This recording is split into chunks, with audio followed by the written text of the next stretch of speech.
Hey everyone, I'm Steph, And I'm Megan. and welcome to another episode of Late Night Reads. This week we are diving into the magical world of romantasy and covering Heir of Illusion by Madeline Taylor. So let's start with why we selected Heir of Illusion. Give us a shadow daddy, and we are interested Mm-hmm. Shadow Daddy all day. all day. And combine that with him being a reaper and pretending to be the god of death, and now you're speaking our love language. Yes. Plus, we love seeing feisty female characters who are stabby. If you have Mm-hmm. listened to our episodes, you know that. And Ivy is definitely all of those things. And who Oh, doesn't love a yes. good plot twist? And this book has a few doozies. We have a lot of theories about what's really going on in this world, and we can't wait to dive into them. But first, here are a few things that you should know about the author, Madeline Taylor. So, she is a fantasy romance author with a degree in English literature and creative writing. She loves to escape reality whenever possible. Same girl. So, reading and writing are just great outlets for her. And her other notable hobbies include maladoptive daydreaming, love it, listening to Taylor Swift, and being bossed around by a senile pug. So, it's pretty funny. I can relate to the Taylor Swift and being bossed around by dogs. Yes, yes. Same, same, same, same. So, before we jump into discussing this book, a couple of key reminders as always. This episode will contain spoilers. We assume if you're listening that you have read this book, you have been warned. This book also contains topics that may be sensitive for some readers that we will talk about on the show: abusive relationship, anxiety, assault, blood, bullying, cheating, death, depression, emotional abuse, kidnapping, medical trauma, murder, prostitution, PTSD, self harm, sexual assault, sexism, sexual harassment, torture, and violence. Long list, but not It's our good. longest. Yeah, not our longest, but still pretty good. But now let's talk tropes. So first up, we have Bad Boy. Oh, he is a shadow daddy and the alleged god of death. Need me say more? Like, give it to me. Give I me. want it. Give me this bad boy. I'm all about it. Which then means, of course, naturally we have enemies to lovers. So Ivy initially sees Thorne as an enemy, of course, based on his tie to the god of death, as well as just like the shitty way he seems to treat her. But this quickly dissolves into something a lot more between the two of them, and we are here for that. We are so here for that. So next, we have forced proximity. Thorne requires Baylor to allow Ivy to help him search for the Alma Nova, requiring them to be in close contact throughout the majority of the book. And I'll follow him into some tunnels for sure. Right? Next, I we have wish she was Forbidden. following him I because that would be know. like a good view. Mm. Mm-hmm. Mm-hmm. But I'm sure he's not minding the view either. He's like, you go Probably ahead. not. I got your back. I got your six, babe. You're like, hi, Hey, hi. how's it going? I'll be a holler back girl, you know. Okay, so then we have Forbidden Love. Obviously, Thorne and Ivy shouldn't be together. She's the lover of the king and is basically controlled by him. But she ends up getting engaged to the king without her consent, which is really rude. The king's like, and my new fiance is Ivy. And she's like, what? Who, What? me? I did not say yes to this. What the fuck is happening? And of course, we know that Thorne's touch is deadly. He's like very much like, do not touch my skin. I'm the god of death. Like, you will die. So it doesn't get more forbidden than that. Like, you literally can't touch each other, but you can't keep your hands off each other. Like, ah. And so then we have touch her and die, but like literally also. So from the very beginning, Thorne would destroy anyone who hurts Ivy, and this is only intensified the more he gets to know her, and he offers multiple times to kill Baylor for her, and I'm like, yeah, you should do this. He's a dick. Take You him should up on it. please do that. And so then, of course, we have a slow burn. It is the slowest of burns, oh, which is like my only complaint, really. And we do get one spicy scene, but I'm so desperate for more that I'm like, come on, let's get this moving, people. So hopefully the next book will have a lot more spice. But lastly, we have Fated Mates. This book does allude to a connection between the two of them, and we're convinced, of course, they must be fated mates. So there needs to be more spice. Absolutely. Agreed. Okay, in terms of every magical twist, we got a lot of stuff going on. So we first meet Lady Iverson, who we will refer to as Ivy, because calling her by Iverson all the time is just weird. It feels like a last name, you It know? It it doesn't feel does, like a and first name. yeah, and it feels like super formal, and I just don't feel like that's just not who we are. No, no. So she's a Ivy. wraith. And she's Ivy. And she goes into Darrow's apothecary and is using an illusion to hide herself until he makes her show herself because he can obviously know that she's there. And once he sees her, he refers to her by her nickname, Pet, which is given to her by the king. And I feel like this is how every bad relationship starts. She's like, oh, that's such a sweet nickname that he gave me. It's a term of endearment. And then later she's like, no, it's not. It's because I wear a collar and like the king domesticated me. Yeah. So it's just funny because I'm like, how many times do you like see friends that are in red flag relationships? They're like, oh no, he calls me that because it's real. It's it's an inside joke. No, girl, it's not. Run. Mm-hmm.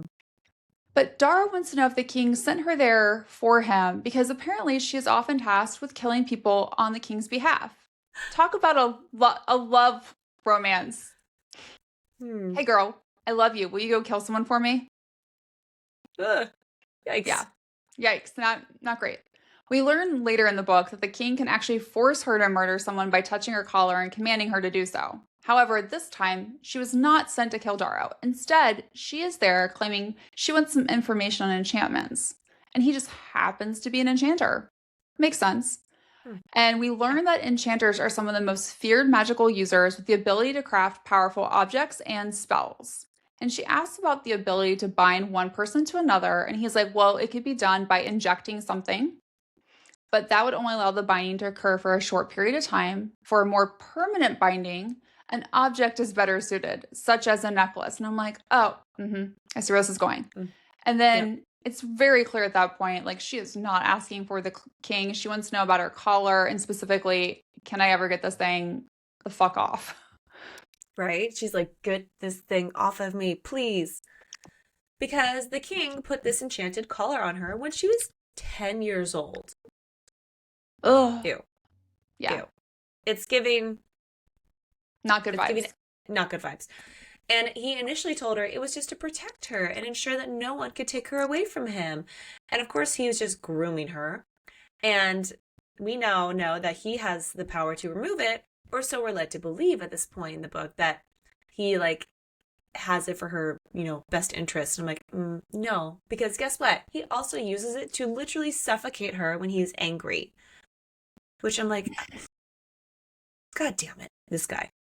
And I'm like, can we please kill him, Thorne? Please just get on with it. Right. But we find out there's a reason you don't want to do that until the collar is off. So Darrow actually happened to be the one who supplied the king with this very lovely collar and the enchantment that went along with it. And he received the ability to have his apothecary in an area of town that's typically limited to a more higher fae. And Darrow is only half fae. So he pretty much used this as a bargaining chip for himself. But when Darrow confirms that only the king can remove the collar, Ivy starts to lose her shit, which, same. I would understand that. Right? That would make sense. But their conversation is interrupted when she starts to feel this heavy, dominant, very oppressive, presence in the air. Almost like a deja vu. But Darrow can't feel it. He's like, what are you talking about? But then she starts to notice that Darrow is fully dressed in the middle of the night. And she's like, you are expecting someone. And so she immediately uses an illusion to just make herself invisible so she can basically spy on whatever is happening. And then there's this really crazy inky shadows that start to appear underneath the door, and they're slithering in like snakes, and you're like, oh shit, what's about to happen? Started to freak out at this point because we've learned that I don't have many triggers except for snakes and the Dead Bones clan. Yes. And I was like, oh god, Stephanie's not gonna like this. But I was actually okay because I felt like they were nice snakes. They were good snakes. They were good snakes, and they weren't I don't know. They did not bother me out. I was slightly terrified when I started reading this. I was like, if I have snake nightmares, I'm gonna lose it. But I did not. These were puppy dog snakes, if you will. Yes. And you're like, okay. As long as the puppy's not biting you, then you're happy. Yeah. I mean, Thorne can bite me, but wait, yes, sorry, what? Please. What? Huh? Who said that? Huh? Yes. So this visitor was meeting Darrow to learn more about this weapon called the Whisperer. And they're just this kind of tall, dark, and mystical, mysterious man. And supposedly, one of Darrow's informants was previously guarding the palace wall and is now guarding the palace tunnels, leading Darrow to believe that maybe that's where this mysterious thing called the Whisperer is being held. And we're like, who's that informant? I don't think we ever really find out, but got some suspicions. So according to this informant, he was told to never touch the Whisperer because whoever yields it pays a steep price. And I'm like, Da da da. da da da. Like, so we're gonna go find it, right? We're gonna go find it. Obviously, we're gonna touch it. Yeah. Duh, yeah. So then the visitor asks if Darrow shared the information with anyone, which he claims he hasn't, and the visitor knows he's lying. And he starts to strangle Darrow using his shadows. And I was like, oh God, hello, Shadow Daddy. That triggers Ivy. It triggered both of us in a different way, though. But because she's been strangled by the collar thanks to the asshole king, and so it feels very like reminiscent of that for her. So she decides to be the badass that she is and throw a dagger at the Shadow Daddy, which gave me very much like Poppy vibes from Blood and Ash, which I loved. And she's trying to save Darrow's life, which I'm like, also, you're such a good person because he is literally why you have the collar on and you're trying to save his life. Yeah, it's like, he's not really your friend, but you're still going to do the right thing. Correct. And then she finally sees the Shadow Daddy's face, and there is like instant attraction. He knows that she's there, even with the illusion hiding her. And so, in complete badass fashion again, she decides to throw a bunch of blades at him to see how many his shadows can handle at once. And I was like, also, she's just like, choo, choo, choo, choo, choo, choo, choo, choo. He's like, exactly. How many do you have on you? Yeah, where are they? Gonna run out, right? I would assume at some point. But she does at least cut him with one of the blades, which causes the shadow snakes, which is how I will refer to them, to freak out and lap up the drops of blood. And this is when I was like, hold on. Ew, but also, are they going to turn to creepy snakes? And they didn't. I was okay with it. Yeah, but the Shadow Daddy agrees to let Darrow go if she shows herself. And when he does, Darrow runs away, the best way I could describe it, like a scaredy cat. I'm like, aren't you supposed to be this powerful enchanter? Aren't people supposed to be fearful of you? Yeah. Apparently but if not. You're scared of something, then we should really be scared of We should probably be paying attention, yeah. So this is also when we learn not only... But I'm not. I'm actually really turned on by the Shadow Daddy. Yeah, I was like, ooh, I'm okay with it. And we also learn that not only can she use illusions to hide herself, but she also has another secret. She can manifest an Eidolon? Eidolon? Yeah. Eidolon? Yeah. Eidolon? Yeah, sure. Reader's choice, you guys. A shadow. A duplicate of her shadow self.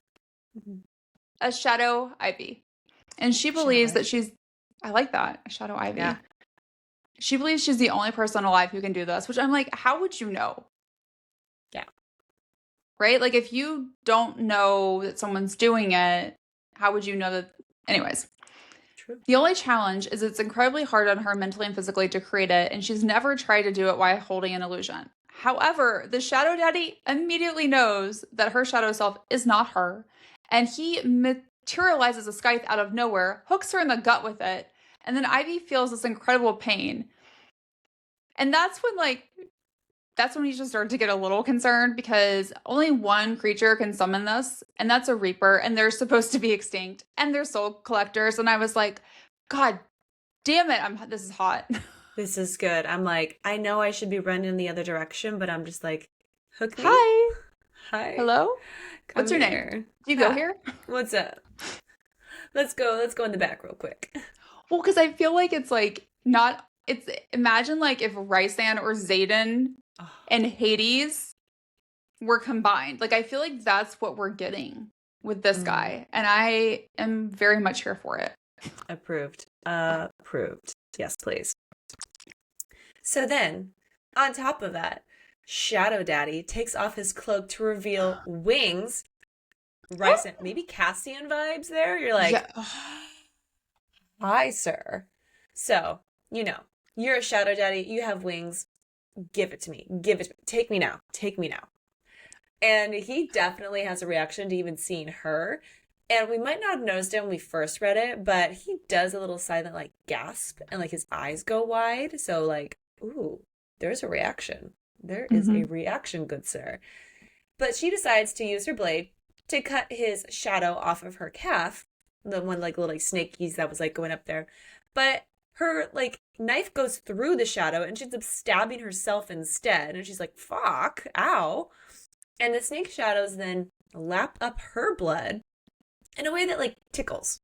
And she's like, oh, like you're cute. And I'm Oh, puppy. like, puppies licking your blood? I don't know if I'd call that cute, but either They're way, just giving kisses, Megan. there's little kisses, little blood kisses. Ew, I hate that. Gross. So then the snake shadow like nuzzles her, like it's trying to comfort her then, and that's when we're starting to wonder, like, have you met your fated mate? Like, do these little snakies like know that she's like the one, and they're like, and like they love her and they want to protect her now? We'll see. But she ends up getting away from him and going back to the palace. But it's pretty clear from this point in the book that she's definitely going to be seeing him again very, very soon. So the next morning, she is summoned by the king. This fucking guy. But on top of the king, there's this other fucking guy called Kaldar. And he's like the king's like right-hand man, like still. But he's a dick. We don't like him. And he is the one to tell her this news, like, you need to come see the king. And the moment he comes on the page, it is very clear he's just like a fucking asshole. He, like, not to mention, he likes to refer to her as pet and even like woofs at her. He's like, come on, pet. You're like, oh my God, I'm going to murder this guy for you.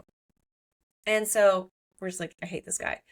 And then basically whenever the king summons you, she has to like get ready. So her lady maids are there like helping her like bathe and like get ready to be like presentable. And it kind of reminds us a little bit of how like Lys would get ready back with like Maven and the Fall of Ruin and Wrath. And like they start to notice like you've got some cuts on your body and like are you doing it again? And we're like, uh-oh.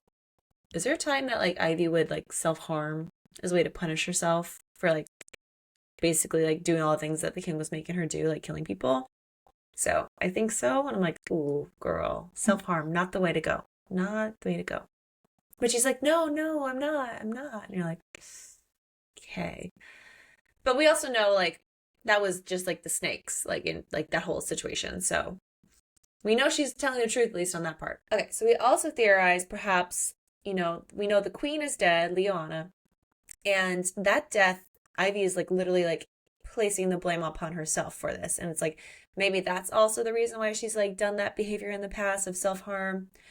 But we also learn that sometimes she lets people intentionally hit her or cut her just so she can feel the pain, which are like, oh, girl, no, go to therapy. This is better. But we see her like do that later in the book too. And you're like, ugh, I don't love this for you. That's also self-harm. Just because someone else is doing it to you, if you're letting them do it, it's the same. It's not good. It's not great. So during her time with the king, Baylor, who is also known as the Beast of the Battle, ugh, she hates having to kiss him and pretend that she has feelings for him. In the past, she actually believes she was in love with him, like every troubled red flag relationship that turns bad. But that's no longer the case because she has realized like how he treats her and how he behaves. We learn that he is preparing to celebrate his 25th anniversary as the King of the Seventh Isle, because what do men do when they are feeling just not superior to everyone else? They throw parties to celebrate themselves. I don't know anyone else that might be doing that this year in any country. No. He's invited all of the other rulers to attend, and every single one of them are gods but him, or so we're led to believe.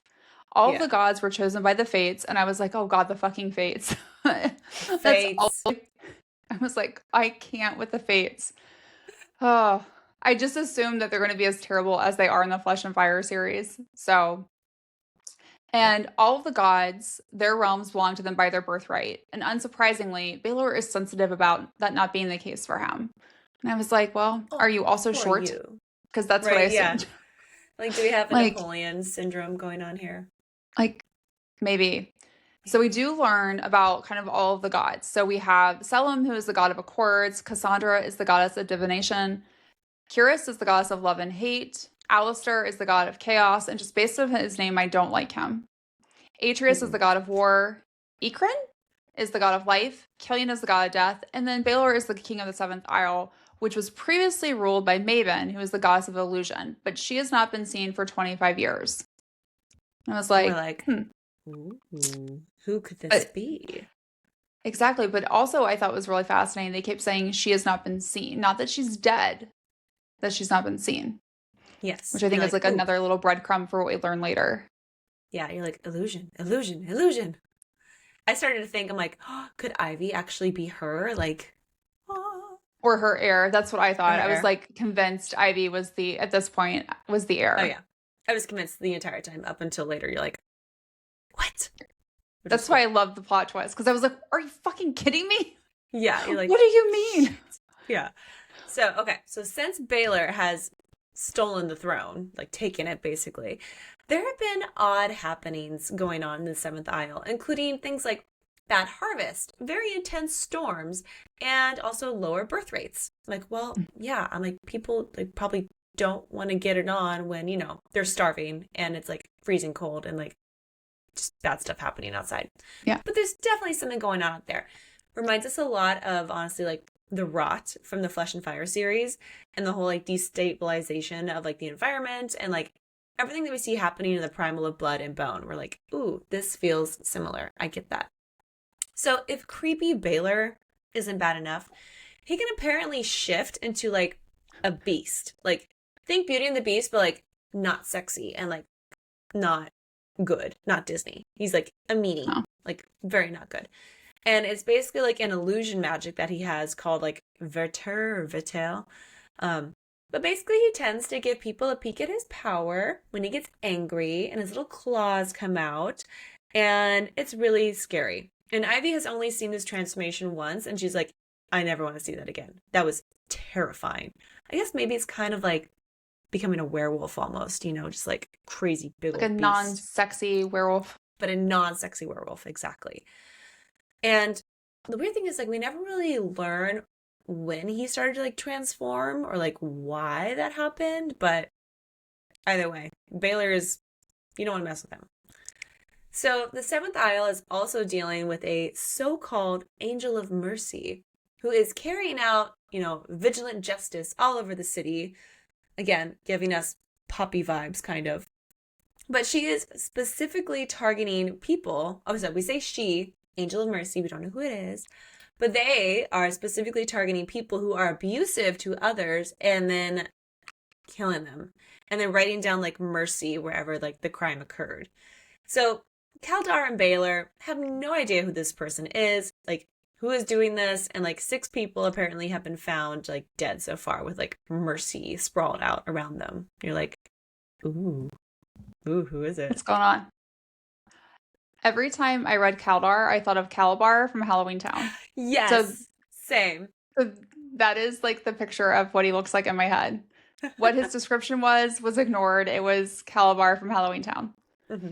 But did not guess that Ivy would turn out to be the Angel of Mercy. That was a surprise to me. Yeah. So she's been working with Della, the Queen Leona's former lover. Also did not expect that to carry out these justice killings across town. And also unrelated to this, but I kept playing the song Vigilante Shit in my head during like this scene because that feels like the vibes for it. Yeah, it fits. But Della gives her the name of the person who needs to be taken out next, while Della and the other person ensure that whoever was being abused is taken to safety. So I do like that they're like protecting like the innocent victim and all of this. Mm-hmm. So next, Ivy goes to a bar to take out Lionel, who is the man that Della told her about, and she's using an illusion to hide herself. And she like watches him and his friends be extremely rude to this older man named Colum. And at first, I was like, I have not met a Colum that I like. Yeah, no, we never like Columns. Books. But I do like this one. Yeah. I do like this one. Maybe it's because it's just one L. Yeah. Mm-hmm. Maybe it's like one L columns we like. But while she's waiting, she feels a familiar sensation, and then Shadow Daddy enters the bar, and I was like, do you have a fucking air tag on her? How do you know where she's at? So I'm like, you have to be fated mates. Like you feel a pull to her. He comes to sit by where she's hidden in the illusion and talks to her, and then Colum thinks he's talking to him. And then Colum mentions like, I'm the only one here. Correct. But then weirdly, Colum mentions that Ivy talks to him all the time and supposedly flirts with him too, but his heart will always belong to his late wife. And I was like, hold please. Why can Colum see her when she's hidden by an illusion? Right? That's never answered. Mm-mm. He Never leaves to give answered. them He some just privacy knows. for He's the like, okay. conversation, but then he just knows, like, right? Like, there's more to him, I think. Ivy Hmm. quickly leaves when she sees that Lionel is gone. No worries, he's just peeing outside like the disgusting man that he is. I'm like, that Ew. feels right. Yeah. And, she's like, I was looking to get you alone. He was like, oh yeah, baby, like, what are you up Thinking for? he's And then gonna she cuts get off his some. hand. Well, he did get some. He got his hand cut off. Yeah, he did. No more hand jobs for you. No, because Or anything. apparently he sold his daughter to a wealthy lord. For the millionth time, women are not property. Mm-mm. They're just not. No. Good news is his daughter never made it to the Lord's estate. She was rescued. And then Ivy decides, what should we do? We should cut off his head, and writes mercy in blood on the wall, like a calling card. And I was like, are we the wet bandits in Home Alone? Because that's what I thought of. Yes, perhaps. I think that's why I love this book so much, was because there were so many, like, we've talked about probably a dozen of them already, like other characters from books that it reminds you of, or that it's a combination of, or like Kaldar reminds us of Calabar from Halloween Town. Then I thought of the Wet Bandits, and it's just like this cool grouping of like all the things that I have enjoyed experiencing coming together in one book. Yes. And So then it gets better, of course. Because now, after killing Lionel, the Shadow Daddy appears. And we're like, oh, hi. Hi. hi. But he appears because he needs her help. And then he threatens to tell Baylor about what she's been up to if she refuses to help him. And this is also when he shows her Death's sigil on his arms, which is like a tattoo that only those in the God of Death's most trusted circle have. And she, of course, is like, no, I'm not going to help you. Because she's also like, you're a Reaper and like, you freak me out. Like, no, bye. No. And when she goes to leave, he's like, see you soon, Angel. And I'm like, oh, I like this better than Pet. I'll take Angel. Or Darling. Like, that's what I felt like, right? Like, yes. love, like, yeah, Darling. baby. I was like, also, it's just like, he's very much like, I know your secret. I know you're the angel of mercy. So I'm going to call you Angel. You're like, huh. Okay. Okay. So the next morning, Ivy has a training session with Remy, who was like a little father figure to her, reminding us a lot of like Victor for Poppy in the Blood and Ash series, or Sir Holland in the Flesh and Fire series. So she basically has her own little like Victor. And now she is training blindfolded this morning to help her hone her instincts better when she's using her like shadow self, which is something that she has not really told anyone about. So she's like struggling at first, but she eventually starts to kind of like pay attention, like let the other senses help her, and she can like find Remy's footsteps and like the rustle of his clothes, like etc. And she's like using all of her other instincts to try and figure out when he's going to strike. But Remy also knows like something has you spooked. Like you've never asked to do this kind of training before. Like what's going on? And he knows that Baylor has not always been the kindest to her. So he's like, is he threatening you again? Like what's going on? But it's not like he can ever stop it. So it's like, it's frustrating. Like, so you're aware of the abuse, but you're not stopping it. You were a guilty party. Like you're an accomplice. Not great. So when Ivy goes to the library later, she finds an interesting book about the history of the Verran Isles and learns a few things. There's a statement about the whispers made me do it, which is the first time we hear that phrase in the book. And I was like, that sounds creepy. Mm-hmm. And I was like, I hope Megan, all I thought was, is Megan going to do her creepy voice and do it? The whispers made me do it. So. Yes. Claudius, the first god of life, was killed by Philo, who was the first god of love, which caused him to become the god of love and hate, which is the opposite of what Ivy and everyone else have been led to believe. And supposedly this was done using a blade that in the hands of a god becomes a god slayer. And Philo said the whispers made him do it as his reason for killing Claudius. And all I thought was, that's like what my kids say. Well, like my sister made me do it, or like the dog made me do it. Okay, like, sure. Okay, yeah. Let me introduce you to something called accountability. Yeah. So that's when Ivy starts to question if Baylor might actually have possession of this weapon, because no one has seen the goddess of illusion since he rose to power. She also thinks about how gods are notoriously secretive about their heirs, usually hiding them away and having them be erased by adoptive parents until they're old enough to defend themselves. And that's really important because Baylor allegedly took the crown for himself under the agreement that if the goddess or her heir ever came forward, then he'd hand over the throne to the rightful ruler. So at this point, I am more convinced that Ivy is the heir of illusion. And Right? it's Yeah, I'm also like, oh, believed, it's gotta be oh, her. clearly, right? And that's why he's controlling her.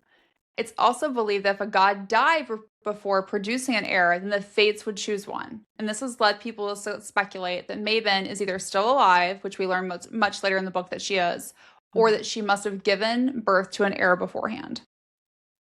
But we're just like, it's Ivy, right? It's gotta be It's Ivy. Ivy. Like, it's hello. Like, Like I'm so it's one of those moments where like it's the title of the book too, and I'm like, it has yeah, to be her, right? Like it has to yeah, be. has to be No. her. You're like, oh, what? Okay. So then we get a very hilarious moment of the book where Ivy overhears Bridget, which is like basically the bitch, like the big old bitch. Ugh, Bitchy bitchy Bridget, it bridge. was what I called her in Bitchy my head. bridge. Yeah, right. So she's like chatting it up to her group of friends about how the king will supposedly announce his next bride at the upcoming anniversary ball. And she's like, it's gonna be me because we've been spending so much intimate time together. And Ivy is like hidden in her illusion during this time. So like they don't know that she's there and she's listening in. But it's like very entertaining to her. She's just like, I don't give a shit. Like you can have him. It's fine. I don't want him. I don't want him. Like please take him off my hands. And Bridget, or bitch girl, claims that no one would put a violent bastard like her on the throne. And I'm like, um, should we be saying bad things about this girl who can turn invisible? Like, I'm just like, you're not smart, And can are kill you? you. Yeah, I'm like, you're not very intelligent, are you, honey? And No. she's just like, well, she can't keep the king satisfied anymore. Just like literally like going to town talking shit on Ivy. And it happens that Bridget is wearing a dress that literally she stole from Ivy's closet. It's like almost like she's trying to pass herself off as Ivy, like for the king. And we're just like, oh, you're desperate. Like Yeah. that's sad. And then one of the Ivy's like lady maids, Morwen, comes in like looking for her. And Bridget's like, I'll go see the king instead. But Morwen's like, no, no, no. He doesn't want you. He wants Ivy. And it's like, ooh, awkward. And that's when Ivy drops the illusion and like reveals that she's been there the entire time. And they're like, oh my gosh. And she's just like, suckers. Sucks to be you. But it also I sucks to loved be me it. because I don't want to be with the king. So, damn it. Yeah. So when she goes to see Baylor, he's extremely stressed because someone has betrayed him, and insists that she's no longer allowed to leave the palace and will have a guard stationed by her door at all times, causing Ivy to assume that the Shadow Daddy Reaper, who we still don't know his name at this point, must have told him about her being the Angel of Mercy. And then who walks in? The Shadow Daddy himself. And you're like, oh, And oh. I'm like, oh. And that's when we learn his name is Thorne. And I have not met a Thorne I don't like. Mm-hmm. So Baylor orders Ivy to leave then, but Thorne insists that she stays in the room. And Baylor is also under the assumption at this point that Thorne is merely in the God of Death's inner circle, and he's made an alliance with the God of Death for grain in exchange for the Whisperer. And I'm like, wait a second. You want grain for a sword that can kill gods? Someone is not good at negotiation. Yeah. Also, I'm like, this isn't adding up. No, something's going on here. Since one of Baylor's guards stole the Whisperer, Thorne plans to actively participate in the search for it and wants Ivy to assist him, which Baylor does not like. And Thorne makes a thinly veiled comment about insinuating that if Baylor doesn't agree to Ivy helping him, then he'll tell Baylor what she's been up to. And she's like, oh, fuck. Yeah. Like, Poking the bear. Poking the beast, if you will. So once Thorne leaves the room, Ivy's collar gets activated and starts choking her. And we're like, oh, fuck. Like, he is mad and he's taking it out on her. But apparently Baylor is also being, like, drained because, like, controlling this collar takes a lot out of him, which I'm like, good. I'm glad that you know... Can it kill you? Yeah, it's like, I'm glad you're suffering too. It's like, But after almost a minute, the caller stops, thankfully. But then Baylor like apologizes, like it wasn't a big deal at all, and he was just merely upset. And he's like, "Oh, I'm so sorry that I abused you and I hurt you, but it wasn't my fault." And you're like, "What? Like, I can't control Abusive, it. abusive relationship? Hello." And he's like, "Everything I've been doing is for us. It's for us." And I'm like, "Oh no." And at this point, I'm just so glad that Ivy like can see through this bullshit. Like she does not believe it, you know? She's like, Yeah. "No, I fucking hate you. But I'm gonna pretend I still love you, but I fucking hate you." Huh. But this is also when Ivy like she's like, "Okay, how can I twist this to help myself?" She convinces Baylor to agree to Thorne's terms so that she can get information from him and bring it back to Baylor. She's like, "Honey, I'm gonna do this for us. Like, I got you. Be your spy. I'll be your spy. I'll be your sexy spy." And then he shares with her that the sword's official name is the Almanova, but it's also called the Whisperer. And she's like, "Oh." And he's like, "Oh, yeah, it's engraved with markings from an old language and has glowing rubies on the handle," like telling her all about it. But Baylor warns her, "Do not touch it. Do not ever let it touch your skin." And then gives her a message for Kaldar to basically like allow her and Thorne to get access to the tunnels and do whatever they need to do. And he just reminds her, like, ignore any voices that you hear down there because whispers can't be trusted. And you're like, whispers from the sword or whispers from someone else down there? Exactly, right? Like, what else is down there? What are we going to find? That's what I was curious about too. So next, Ivy takes Thorne to the dungeons, and he notices her eyes are bloodshot, and he assumes that she's been crying. And then he, in his asshole-like ways, refers to her as the king's pet. Oh, Was like, rude. "Oh, no, rude." Mm-mm. And he notices the bruises on her and offers to take care of anyone who put them on her, but she insists they're from sparring, which they were from like Remy earlier. But that's not what the crying or the stuff around her neck was from. And it's the first time we get in this book a little touch her and die vibe from Thorne. So once we're down the dungeons, a lot happens. First of all, Kaldar is pissed that the king is having Ivy help look for the sword because Kaldar, that was his job.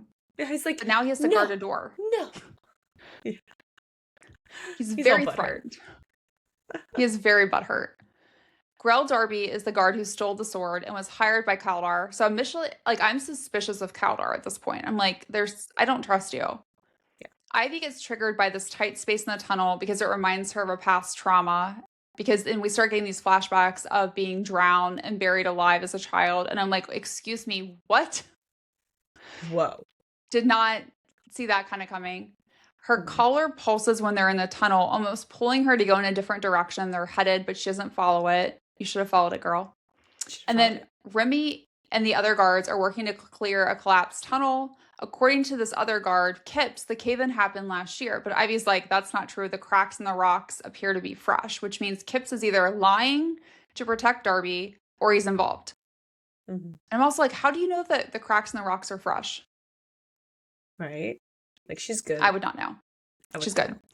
So once the tunnel's cleared, Ivy decides to go in the narrow passageway first, followed by Thorne, who's probably checking out her ass.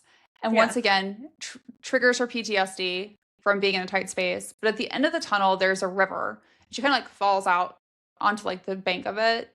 And Ivy and Thorne are able to get through this part of the tunnel, but then it collapses, preventing Remy and the others from following them. And I was like, did Thorne make that happen? Yeah, kind of wondering.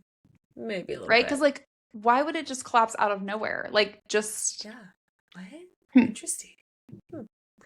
So Thorne is sensing Ivy's fear about Remy because she's obviously like, "Oh my god, like, is he okay? Like, he's like father to me," and he's like, "I'll send my little shadow snakies in to make sure like he's okay." And the good news is, yes, everyone's fine. They all made it back. Like, they just kind of like turned around, and I don't know how they just kind of like shimmied backwards. I guess. Like, I guess they must have. But they're all good. They're all back on the other side, not hurt. So she's like, phew. And then they look around and they see a few wooden canoes near this like river. And they're like, well, Darby must have just like used one of these and like paddle out on this river. So let's do that too. So they get inside this little boat. Ivy and Thorne seeing lots of little like gormags in the water, which are these like little tiny creatures that emit like a bioluminescent glow. And we have this in California, which is really cool. Like, every once in a while you'll see like the algae like glowing in the water, and it's Oh, really cool. cool to see. Like the waves come in and they're just like glowing, and you're like, dude, that's sick. So she like, sticks her little hand in, is like playing with it. She's like, oh, this is cute. And Thorne starts asking her some questions. He's like, tell me about this relationship with Remy. And he's really surprised then to see that like she sees him like as a father figure, since apparently her father, Lord Pomeroy, is still alive. And she's just like, that guy's not my father. Like, he's a dick. But then all hell breaks loose when a tentacle comes up out of the water and just like grabs Ivy and like pulls her down to the bottom. And you're like, oh, no, No. this is not good. And she like gets her head like slammed against like the rocks. And you're like, oh, fuck. Like, this is not great. So Ivy like is able to like use her like shadow self to basically like distract the creature and like stab it and like try to kill it. And Thorne ends up eventually like pulling her out of the way. And he like admits that he was like really scared when he saw like her shadow self get killed by the creature, because he was like, oh my God, was that her like legitimately getting like murdered by this animal? And thankfully he was like, oh, I realized it wasn't when it like disappeared. Like, whew. But also like traumatizing to see yourself, like an image of yourself being ripped to Die. shreds. Yeah, you're Yeah. like, I don't like that imagery. No, thank you. That will haunt me later. So she also then shares with him, yeah, I once drowned as a child. And we're like, excuse me? So, What? Huh? I have questions. yeah. And so it's like the first like time we get like a little like breadcrumb here about how she's escaped the clutches of death more than once. And I think he's like picking up on that too. Like, oh, huh. That's Huh. not that's not normal. Hmm. No. So it's a little breadcrumb for what we learn at the end of the book too. So Thorne then also mentions how Ivy like touches her collar a lot, and he's like, "Is that just like a fancy necklace that you love to wear?" He's like, most highborns eventually change their jewelry on a daily basis. Like, why do you wear that every day? She's really pissed off. She's like, if only you knew how much I hate this thing. And then Ivy goes to like remove a little piece of like algae from Thorne's hair, and he freaks out and he's like, don't touch me. Don't ever touch me. And there's no good reason why. Like, she's like, oh, okay. And like, she's just assuming like he doesn't want the king's whore basically like anywhere near him. Like, she's dirty. She's tainted. Like, ew. But we know that's not the truth. He doesn't want to hurt her. So, but again, you're like, oh, this is not good. This is not good for them. No. So then we get to the end of the river, and they see Darby's canoe and like some bloody handprints indicating maybe he had a little bit of trouble with this tentacle creature as well. Like, he got injured, of course. So Thorne's like, let's go find Darby's wife. Like, he must have gone back there if he was hurt. But Ivy's like, let's wait until morning. Like, let's just like meet later and like figure this out. So they agree to meet at the pub at sunrise. And then Thorne like busts out his wings and like flies away. And she's like, damn it, I have to walk back. Like, Yep. rude. So next we had a flashback scene when Ivy was being drowned as a child. She's being called an abomination, and the man wishes he killed Ivy the night she was brought into this world. She recognizes the voice, and then she sinks below the depths, knowing she is gone. She remembers seeing her brother's face, but a dark voice whispers that he's too late and she's already gone. I was like, that doesn't sound great. Then the next morning, Ivy meets Thorne at the pub and she tries to get information out of him to take back to Baylor, but he is like really tight-lipped. Like, he won't even give her information really on where he's staying. But she Nothing. also feels like this invisible cord tugging her towards this dilapidated two-story house, and sees like this outline of a person in the window, but she just keeps on walking. I'm like, girl, this is the second time you felt something pulling you somewhere. We should go check it out. Listen to your We're instincts. Correct. Do it. We're already stabby. We already like to make poor decisions. This is just another one. This seems right up our alley. Mhm. So once they go to Alice Darby's house, she is less than thrilled to chat with them about her husband. I mean, who would be in that situation, right? Yeah. And Yeah. she is quite frightened to learn that the item her husband stole, not just that he stole something, but that it was promised to the god of death. I would not be thrilled either. No. From this encounter, we do learn that Darby did stop by when he was injured and there was a ton of blood, but he allegedly didn't have the weapon with him. He wanted his wife to go with him, but she wouldn't leave the children, and then he left. And Ivy, because she is such a good person, gives Alice the name of Della and says, if you need work to support your family, go here, she'll help you. And I'm like, once again, why are we such a nice person? I like this for you, but also I feel like this is going to come back and bite you in the ass soon, which it does. Yeah, it does. And you feel so bad because like you see like the little girl and you're like, oh, like your heart, like you're like, I want to help, but I'm like, help the child, don't help the mom. Yes. She's a bitch later. But Ivy couldn't have known that. So No. Ivy then realizes, like, since Darby was mortal, he must have, like, stashed the sword somewhere nearby before going home. Like, he must have. So they use Thorne's shadow snakes to hunt out the smell of, like, the sword or, like, Darby's, like, blood. Darby's blood. Yeah, Ugh. and you're like, ew, ew, ew, ew. And they're led to that same house that Ivy felt that pull to earlier. And she's like, oh, I knew there was something here, like that shadowy figure. Like, I wonder. So they decide to split up, which I'm like, that's always a good plan, right? Always. Yeah.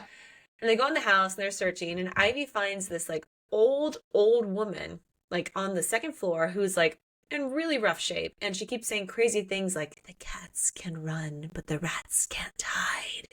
And like, he's coming now, and he tells no lies. He said all the rats will bleed and die when all the stars fall from the sky. And we're like, creepy. I'm here for it. Yeah. Like, I just pictured this, like, creepy, like, old lady with just, like, hair sticking everywhere, and she's like, yes. Ooh. And I'm like, haha, love it. And what's interesting is that we actually heard mentioning of something about rats in the tunnels earlier from like Kaldar. And I'm like, why are we talking about rats? Like, right. Real rats? Were there actual rats? Yeah. Like, or are these like rodents of unusual size? Like, what's going on? So Ivy is very distracted by this crazy rambling of this woman.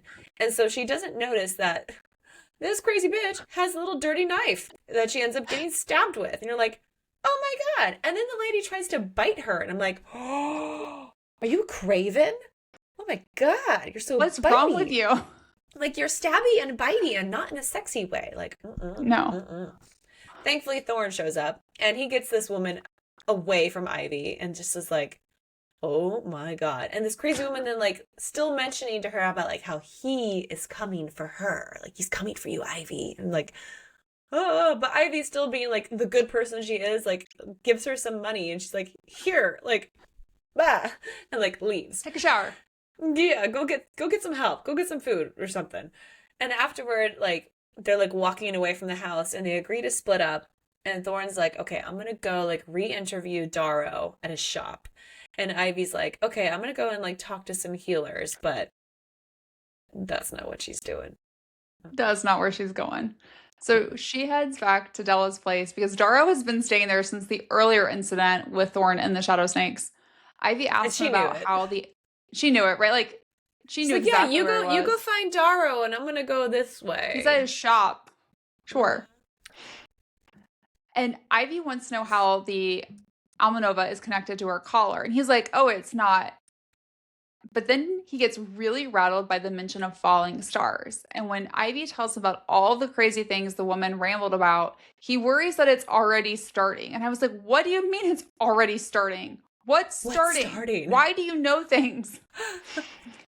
So, do you know the Almanova is a... He might, and the fucking Drakens? That's what I thought. I was like, the Drakens, Jesus, yeah, why... Why can't you tell her the things? Are you a fate? So he does... Maybe. He does tell her that this sword is a living, sentient being that has its own will and desires. And I was like, that's not great for literally anyone. And you should never touch it because it will control you. Also not great. Supposedly, very few would be able to fight its control, perhaps only a god, but then it would eventually drain them too, which is definitely a breadcrumb for later. Darrow believes that Baylor became king, and becoming king causes all the bad storms, and it'll only get worse because it was never part of the plan. And I'm assuming he's meaning like the fates in this instance. The only person immune to the sword is the goddess of illusion and any of her descendants, another breadcrumb. And then he also refers to everyone that's being controlled by the sword as the Forsaken. And at this point, I'm like, how many people can the sword control? Yeah. Is there a limit? Like, or does the limit not exist? Because I feel like the limit does not exist in this book. does not exist. No.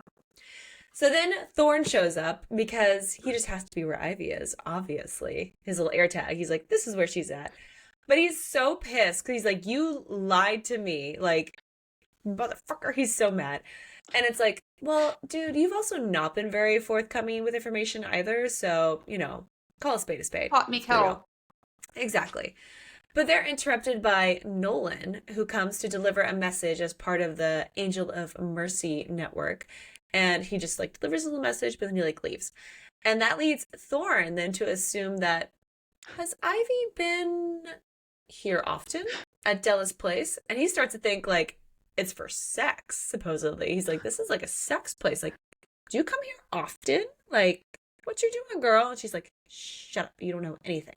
And she like loses her shit on him, asking like, why does Death need this sword? Like, why are you keeping my secret? And like basically calling him out on all this stuff and how like there's not really a partnership when like Thorne demands to know everything about her, but he won't share anything about him. So she's like pissy with him. And he's pissy too. And so he flies away. It's just like, seriously? Seriously, you're just gonna fly away? Like, fuck off. Run away, little scaredy cat. Run away, yes. But that leaves Ivy to basically get this opportunity to ask Darrow one question. And we find out that Alma Nova means soul of the star in the old language. And that somehow, like, it's tied to, like, why Darrow was freaking out about the mentioning of falling stars. And I immediately was like, soul of the star. And I was like, is this like the diamond? The Star Diamond, yeah. The Star Diamond. Is there a soul in the stored? Yeah, I'm like, does Colas know about this? Did he hear about this thing? Oh, fuck. But I'm just like, oh my god, is there someone trapped inside the sword? I immediately am just like, whoa. Because it can talk. Because it can talk.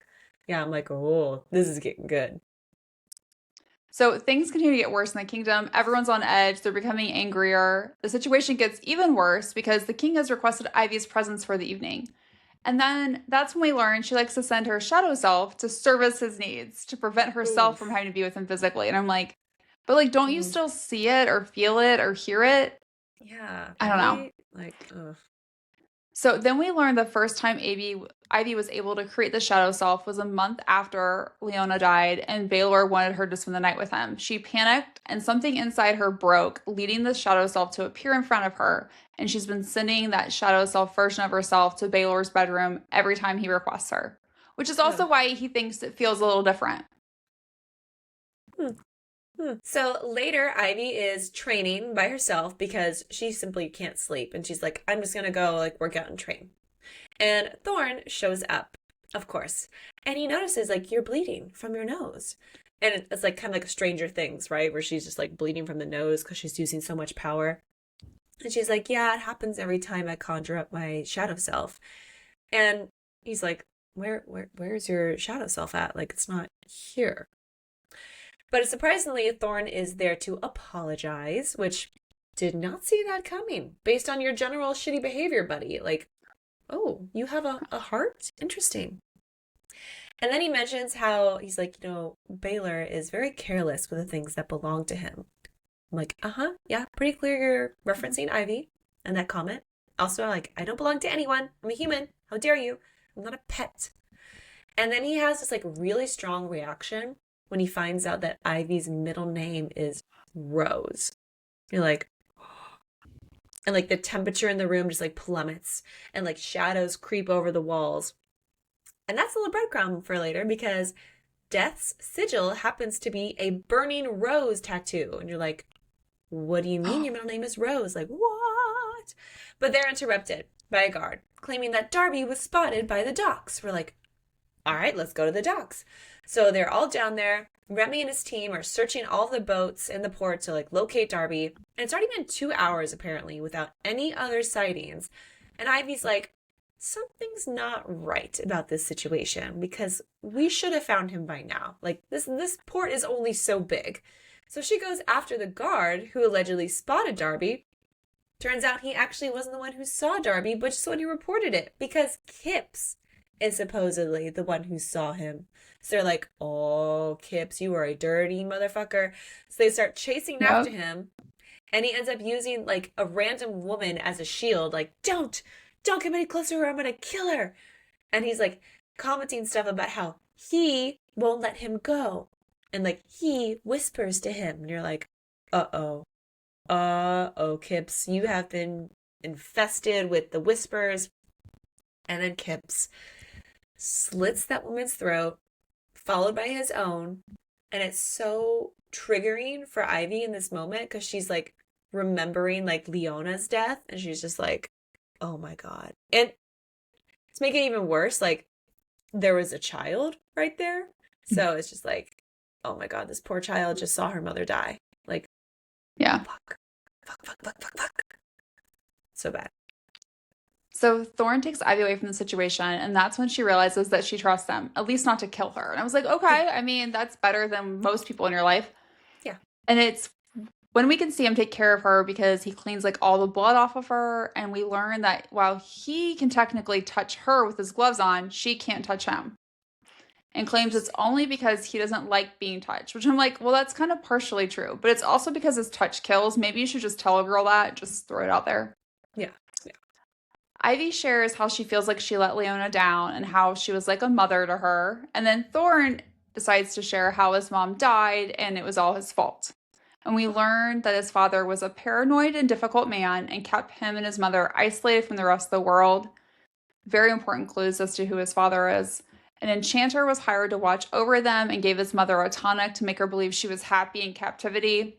When the tonic wore off, she would fly into a rage or slip into a deep sadness.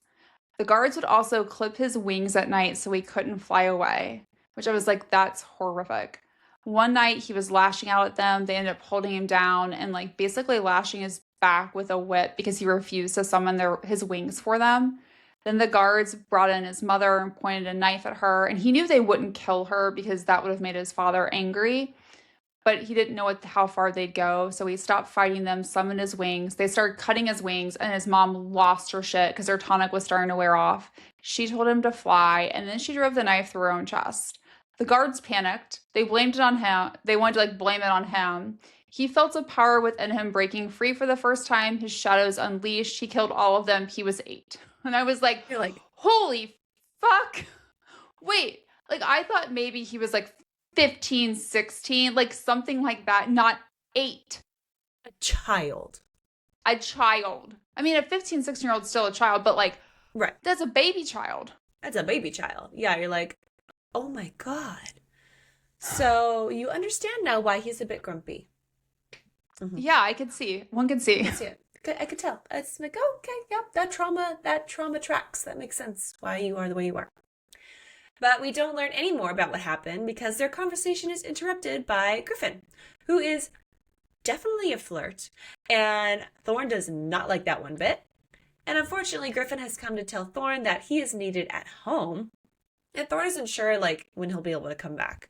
So he insists, he's like, okay, Griffin, like, please make sure Ivy gets home safely. And Thorne's like, I'll see you at the ball. And Ivy's just like, okay, whatever. And she like, doesn't want Griffin to help her like get home because she's like, I can handle myself. I can use my illusion to like hide. And she just like disappears. And he's like, oh, what the? Okay, I guess you don't need me. So next up is the celebratory ball, and a lot happens. So we have Bitchy Bridge, Kaldar, and his brother, and they're all acting like Bitchy Bridge will become the next queen. So they're like holding their own court. Yeah, Ivy's like, brother, oh, Bellamy, okay.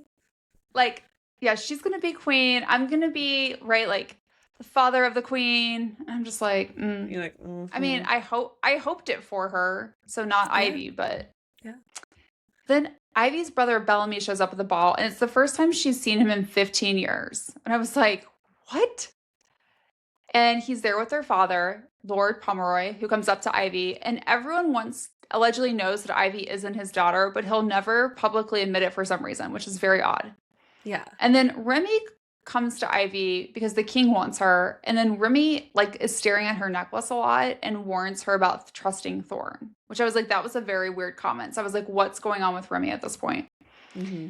Baylor tells Ivy that things will change tonight and everything he's doing is for them, causing Ivy and me to believe that Bitchy Bridge is going to become his bride.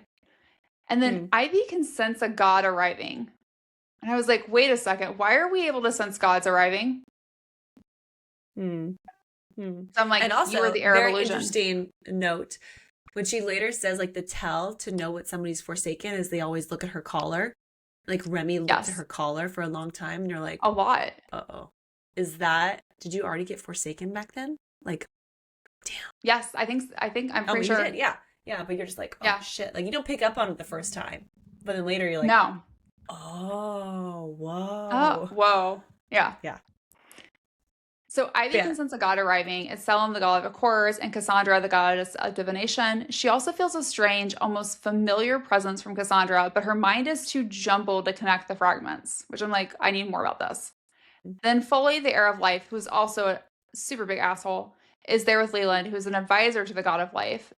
It's interesting because we know that most heirs are hidden from the public, but the god of life has intentionally kept his son by his side since the day he was born. I'm like, huh. Why? And Thorne arrives with Griffin and a woman named Fia, and then that's when we learn that Thorne happens to be the fucking god of death, Killian. And I was like, what? Give me god of death. Give me shadow death. I was like, right? You were already super hot. Now we just went up a level. And Baylor is fucking pissed because he looks like a moron now because he's been making a deal with the god of death and thinking that Thorne was like his advisor. Nope. Yeah. And Ivy is also pissed because that motherfucker has been keeping some secrets. And then Thorne makes a thinly veiled comment about how Ivy won't be Baylor's forever. And then he adds, well, because every soul belongs to me eventually. But I'm like, that is not what you meant, dude. Nope. And Thorne has to dance with Ivy, and Baylor agrees to do it to show off the alliance to attendees. And I'm like, also, how do you say no to the god of death? Like, you can't, right? You're stuck. Hands are tied. You cannot say no. You can't. So while dancing, Ivy confronts Thorne about how he kept his identity a secret, and his only excuse is that he needed information and prefers a hands-on approach. And I was like, well, so do I. So do I, sir. And then that's also when Ivy realizes that Thorne didn't want her touching him because his touch is lethal, and Ivy pushes him on about it, and he's like, well, I'll never touch you. And I was like, rude. Don't say such mean things. Exactly. Thorne also mentions seeing a familiar face on Foley at the ball, and there's an altercation with him because Foley is an asshole. Yeah. And then Cassandra says to Thorne, while some futures are not set in stone, others are inevitable, you seek to alter a fate which cannot be changed. And I was like, interesting. And then Cassandra tells Ivy that when she's ready, she already knows where to search for the answer she seeks. The truth cannot be fought, child, only accepted. And I'm like, okay, Kieran, Drakens, and the Fates, could you be helpful? Like, just say what you mean. What do you mean? Stop being so vague. What is it? Exactly. Tell me now. Who am I? And then Baylor decides to make the formal announcement about his new bride, and it's fucking Ivy. And she finds out the same time as everyone else, and she was like, what? And Bridget's like, and then she's like, I didn't want this. It's like, but she has to pretend that she's happy, right? Because God only knows what Baylor will do. Well, Bitchy Bridget's father is pissed and makes a scene. He comments about how he helped Baylor take the throne when Maven disappeared, loaned his armies to help defeat Tristan, who was Maven's husband at the time.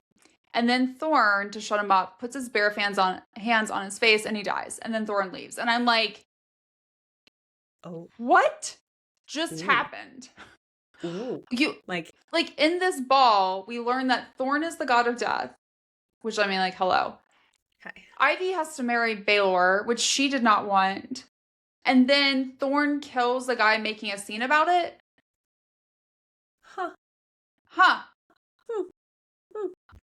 Just a little party. A little bit bad for Bridget in that moment, though, you know? But, like, yeah. It's like she's expecting to get engaged, and then she does it, and then her dad dies, and you're like, oh. Yeah, it's not great for her. Maybe she should not be such a horrible person. Right? I'm like, I would almost feel bad for you, but you suck. But Karma is my boyfriend. So. Yes. Hi. Meet Karma. Hello. So then Ivy leaves the ball and goes to her room where Thorne is there waiting for her. But he's claiming that she means nothing to him. I'm like, uh-huh, yeah, I could Uh-huh. cut that sexual tension with a knife because, oh my God, it's off the charts at this point. And they're just like poking each other back and forth. Not poking the way you want, of course. But that does lead to some dry humping against a wall. And you're like, oh, this escalated quickly. Please. Like, oh, honestly, just like give me a good scene where like he throws a girl up against a wall and like they're making out and you're like, fuck, yes, this is so good. But if they're interrupted and you're like, no, no, give No. me 5 more minutes. Just 5 more minutes, please. Please. But no, because it's a guard coming because Baylor is requesting Ivy's presence in his bed tonight. Ugh. And it's like, Great. ugh. And Can't you she's just like, send for bitchy Bridget? right? Yeah, it's like, go, go, go, go, go. And she's like, tell him I can't come. And the guy's like, what? What? And she's like, You tell don't say him, no. yeah, like, you, no, it's not a good idea. She's never said no. She's like, tell him that the wine made me sick. And like, I said my apologies. Because like, she literally can't even like force herself in that moment to like send her shadow self. Like, she's just like, I can't. And it's the first time she's ever denied Baylor. So we know he's not gonna be happy about that. I expected him to come like banging on the door later, I you did know? too. Like, whew. So then we get another little flashback where Ivy is a little girl and she is being chased through the halls by guards. And when her father sees her, he is like shocked and like angry. And her brother has a look of horror, but also like joy. He's like, oh my God, I'm so happy to see you, but oh my God, I'm seeing you. And Baylor also happens to like be there in this grand room. And he's like, oh, I'm so sorry to hear about your accident at the lake. And we're like, oh shit. Like, is she supposed to be dead?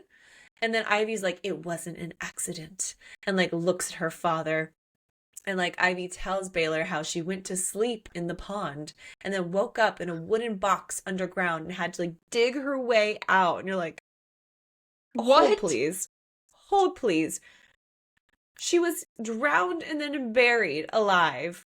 I mean, they didn't think And she was alive, but they were just like, ah, ah, no, thank you. And Baylor then demands that like Ivy comes with him now. And he's like, you're going to come live with me now, child. And he's like, there should be no witnesses except for Lord Pomeroy and his son. And Leona, the queen, is there, and she's like trying to like reason it with Baylor. She's like, let's talk about this real quick. And he's like, nope, nope, my decision is made. So pretty much everyone who was there and witnessed all of this is murdered, including like Ivy's like nanny who she like loved, and like that nanny was like trying to like protect her, you know, but yeah. oh, it's brutal. It is brutal. To make it worse, when she wakes up the next morning, Baylor's in her bed. And yeah, that's Yeah. not a great way to wake up. And he insists he never would have picked Bitchy Bridget to be his wife or the mother of his children. And I think Ivy and I threw up in our mouths. Yeah. It was always going to be Ivy. Then he starts to touch her, and she is forced to allow it because if she doesn't, he'll use the collar to choke her, or worse, use the collar to force her to have sex with him. Oh. So I know. So thankfully they're interrupted because there's an emergency with one of the guests. And I was like, thank God. Whew. After he leaves, Ivy loses it and she tries to like rip the collar off herself. She's like basically scratching and clawing at herself. And then Thorne shows up once again to apologize for his shitty behavior last night and insists that what happened between them, i.e., the dry humping, won't happen again. And I'm like, No. why are you being this way? And then his entire, I know, right? And I'm also like, stop telling girls that you like that you don't like them. Mind fucking needs to stop, Thorne. Rude. And the other type of fucking needs to occur. Mm-hmm. But his entire mood changes when he sees the state that Ivy's in, and he like goes and like she won't tell him who did this. He smells the sheets. He's about to kill fucking Baylor, and then Ivy begs him not to, and instead asks for Thorne to get her out of there. Oh. Oh. I'm like, okay. So like scoops her up. And it gives again like very like Cassian and Nesta vibes in this Yes. point. Where he's just like flying through the air and she's like holding on to him and she's like, oh my God, we're really high up. Like, ah. And so Thorne takes her away to like a secluded cove by the ocean. And I'm like, what are we going to do here? Please. And Ivy admits that she's like, I will have to go back to the palace, like eventually. And she shares how she, basically uses her shadow self to avoid having to sleep with the king. And she's like, I can't actually leave him because of the collar. Like, he'll just activate it and I'll be choking. And Thorne's like, well, I'll just kill him. I'll just kill the king. No worries. Easy. She's like, you would think. She's like, you would think that you could just kill him and be fine. She's like, no, that's not a solution because the enchantment on the collar won't go away. Like, he's the only one who can take it off. She's like, so if you kill him before he takes it off of me, it'll activate the collar and just choke me to death. And like, that'll be it. And that's when Thorne realizes how Baylor uses the collar against Ivy and how, like, he's like, is that what happened to you that one day when you came out of the office? And Thorne literally was like, I just thought you were crying and upset. And so she tells him about everything and even tells him that Baylor had asked her to kill Leona and that he would like literally force her to like kill people all the time by like placing his hand on her collar. But like, before he could touch her collar to like force her to kill Leona, she slapped his hand away. But then the next morning, Leona was dead anyway. And it's like, who killed her? But people like claim that she killed herself, but we don't think No, so. that's not true. Do not Yeah. think so. But Ivy knows that she didn't do it either. And so Ivy eventually gets back to the palace, which Thorne was like not happy to take her back there. And she finds her brother and learns that their father died, which, oh no, honestly, she's like, oh, darn it. That boo-hoo. asshole. Whoops. And Baylor is apparently relieved to know that she's okay because he thought whoever killed her father might be going after her too. He's like, oh, thank goodness you're fine. But I'm like, oh, we get a little breadcrumb because apparently whoever killed her father slit his throat. Yeah. And we're like, huh, interesting. Because there's another little character who has a similar kind of a scar. We're like, interesting. So everyone is apparently supposedly thinking that whoever killed her father was the Angel of Mercy because they also wrote Mercy. So she's like, that's my signature and I didn't kill my dad. So who is impersonating me? What the fuck? Yeah. So Ivy goes to see Della, and Della is pretty bitchy to her about the engagement, becomes slightly less bitchy and more freaked out when she finds out that Ivy's dad is dead, and supposedly the Angel of Mercy did it. That leads Della to insist that they stop doing the Mercy killings for a while. She does go see Darrow and learns that the Almanova can remove her collar, but it will come at a price because she'll be essentially trading one master for another. And I'm like, well, isn't literally anything better than Baylor at this point? Yeah, honestly. Yeah. While Ivy was there, she was given a note by Alice Darby, who's now working at Della's, that was allegedly given from Della, claiming that she wanted to all of a sudden and just out of nowhere continue with the vigilante justice. But Ivy's like, bitch, please. That's not how this works. But I wasn't like, born yesterday. No. But she's like, I'm going to go to the meeting location, and she has her shadow self lead first. She sees something ugly and ancient flash in Alice's eyes, something that wasn't there before. And then Griffin shows up. But he doesn't realize that Ivy is hiding as an illusion with her shadow self. So she whispers to him like, it's me. I'm hidden. I'm over here. That's not really me over there. He's like, what? Definitely startled. She kind of tells him what's going on and her plan to provoke them. We get some fighting, and then Grell Darby shows up. Ivy feels a scalding heat pulsing against her neck like her collar. She hears her name being whispered, telling her to listen to them. And then Darby also claims that Ivy has something that needs to be returned to him. And then fucking Thorne shows up and says, kill them all, and his shadows go to town. And I was like, hi. Oh, hi. Then he says, one of the best lines in the entire book, you thought you could hurt what's mine. You thought you could touch her. And I was like, oh.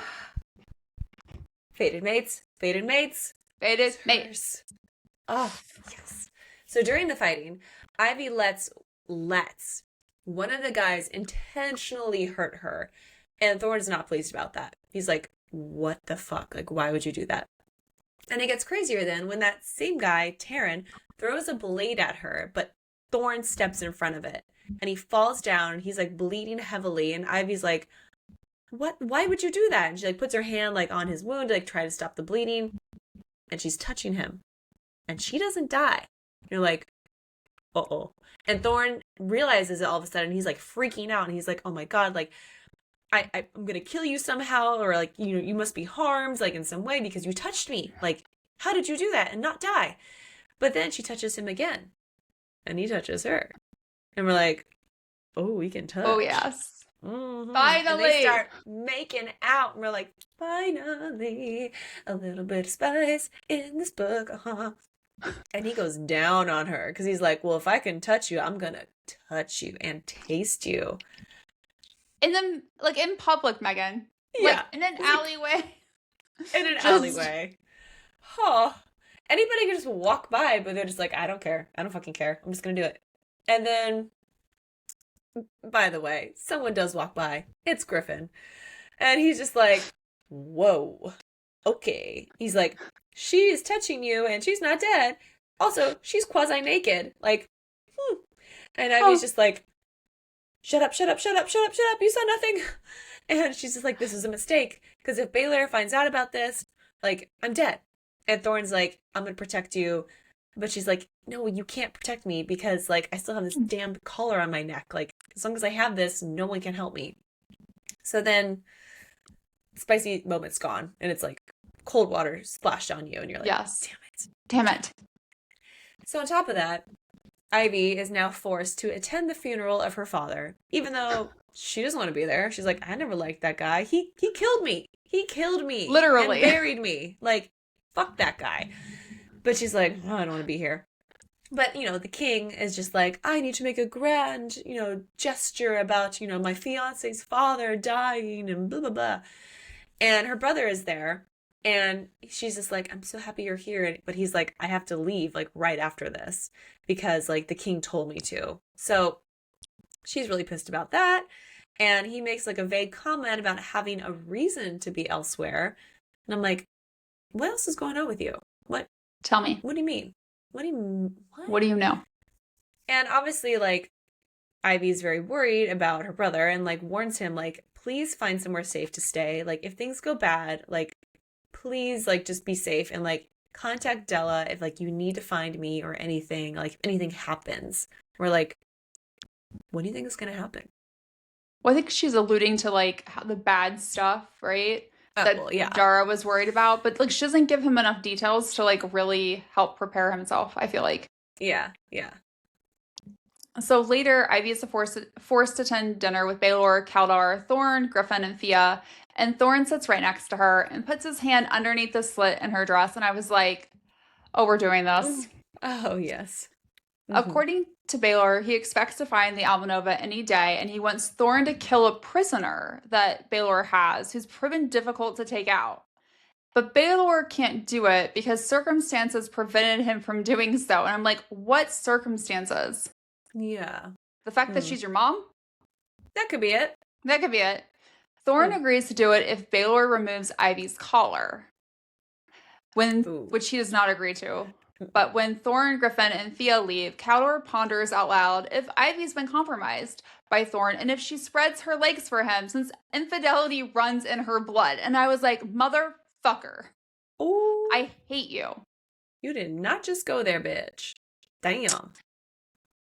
So Baylor forces Kaldar to leave, asking, and like we'll go to Ivy and says, like, have you been unfaithful? And she turns the tables on him, like the queen that she is, dropping that she knows he's been sleeping with Bridget. You're with Bridget, like, bitchy Bridget. You have zero room to talk to me. Yeah, right? It's like, I'm not.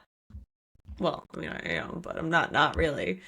It's like, how dare you? In her room, Thorne shows up once again, and she's furious with him for asking Baylor to remove her collar, claiming it will only make things worse, which I understand that situation. If you've ever been in like an emotionally or physically abusive relationship, it probably will make it worse. Yeah. Thorne claims that he's wanted her since he first saw her. And I'm like, that is not what you said. How he's never wanted anyone the way he's wanted her, and he would trade the ability to touch her forever if it meant she could be free. And I was like, oh, and then she's like, can you leave? And I was like, no, we do not ask him to leave. We get naked now. We say, like, take me, touch me now, everywhere.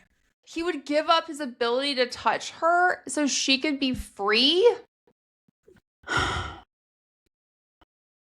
Like, they have to be fated mates. They have to be. They have to be. Oh. But, you know, as one does, she decides to investigate the tunnels by herself. She's like, you need to leave, and I'm going to go do this shit. So she goes down the path where her caller had been pulling her towards earlier. And she's like, there's not supposed to be anything here, but I'm being pulled, so let's investigate. And apparently there is a prison there where we find the goddess of illusion, Mabon, is being held. And she has her own collar that is very similar to Ivy's around her throat. And you're like, oh, is she the Heir of Illusion? And Is that your mom? Is that your mom? Is that your mom? Because we also like have been told that like her mom is dead too, or like yes, not around. So we're like, oh my God, is Mabon your mother? Are you the Heir of Illusion, Ivy? And we're like, yes, yes, yes. But we get some answers here. According to Mabon, the Whisperer won't let either of them go because what was shattered into pieces like longs to be whole once more.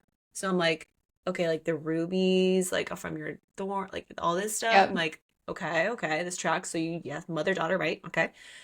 And she also mentions that he asked about her, about why Ivy wanted to know where Ivy came from. So I'm like, okay, again, like, is this your mother? And Mabon claims Ivy has amber eyes like her father. And she also promises not to tell anyone where Ivy came from. And I'm like, are you the mother? Are you the mother? Could you tell Ivy? Tell Ivy where she came from. But Mabon then shares how vulnerable an heir is until they are fully ascended. So again, you're like, come on. But she's the heir. She's the heir, right? And she's like, and that's why Baylor wants Thorne to use the sword to kill me, because it's a god slayer. And when used by another god, then the heir will ascend. And she says, some heirs were fated to rise, others to fall, but your destiny is yours to claim, Iverson. So again, we're like, this does not answer questions. I'm like, no. You are confirming she is an heir, it feels like. And I'm like, yes. Is she your heir? Because like, all signs point to yes, but you're being very, very vague about all the other things. Like, you're dropping all these clues, like, you look like your father, like, you're an heir, blah, blah, blah, blah, blah. He came to see me, blah, blah, blah. Yes. And I'm like, you mean Baylor? Like, that's who we... Yes. Like, who? We think it is at that point. Yeah. Yeah. So we're just, like, literally just, like, in the dark still. We don't know anything. And so now we get the anniversary of Leona's death. And Ivy goes to the Vale where she died, and she's attacked by fucking Kaldar. And we're like, why are you here? What are you doing here? And he apparently stabs her with a dagger that is laced with poison and with plans to kill her. And you're like, oh, fuck. Like, he's all pissed off, obviously, because his niece is not going to be the queen now. But we also learned that he apparently is the one who killed Leona for the king. I'm like, motherfucker. And after some fighting, Ivy stabs him, which I'm like, yay, stabby, stabby. And he falls through the veil, and he apparently pulled her with him. So I'm like, is she technically dead again? Has she died again? I'm like, that's what I was like, so she's dead? And then it's like the next chapter, the next thing we know, she's back at the palace, and I'm super confused. I'm like, didn't she just fall through the veil? Shouldn't she be dead? Yeah, like, nope. What? You got stabbed with a dagger laced with poison and then pulled through the veil. You should be dead. And the veil takes your soul. You should be dead. Yeah. It's like, what is happening?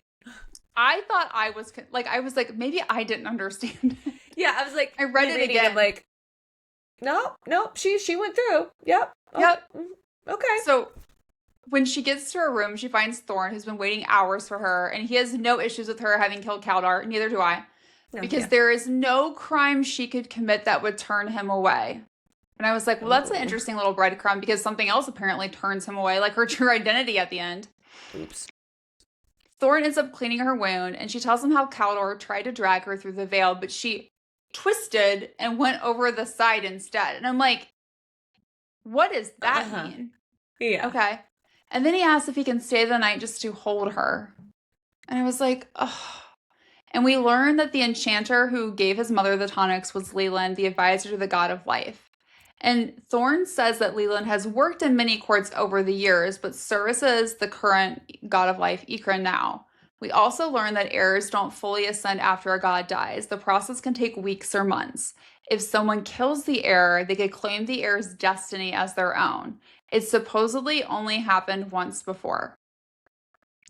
And then during her sleep, Ivy has a nightmare about marrying Baylor, and she's somehow like he uses the collar on her to prevent her from like speaking or opposing it, claiming she's his forever at the end before she wakes up. And she does mention that this is the only time, like the second time she's had like a premonition versus like a nightmare or memory. The other time was as a child, but she doesn't tell us what it is. And I'm like, what was it?